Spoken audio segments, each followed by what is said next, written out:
Let them know. Here we go. I just wanna let you know, this nail job ain't easy, yo. Sitting in one place for 80 minutes straight, my back be hurting, my neck be hurting, eyes get blurry, throat get thirsty, stomach get hungry, ass get itchy, but face still look pretty. That's right. Regardless how we feel, we wanna make sure my service is 100% real. So sit back still, let go the negative things that you feel, cause your nail tech is about to get ill. All your secrets about to get spilled. That's right, while your nails looking cute.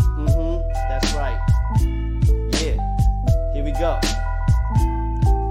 But let me keep it real, us Nailtech feel very blessed when you left the set, cause we want to give you nothing but the best.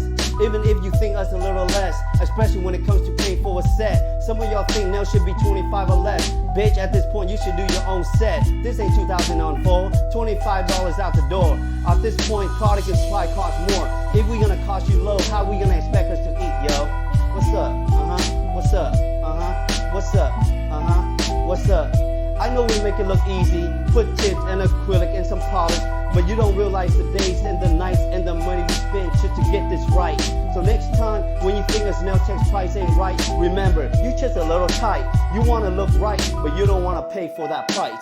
Enough said, we still love you anyway. Come and get your nails done, cause we want to have fun. Remember, your Nailtech is the one that will make you feel like you're the one. Cause you know why? We love you a long time. That's right, boo. We love you a long time.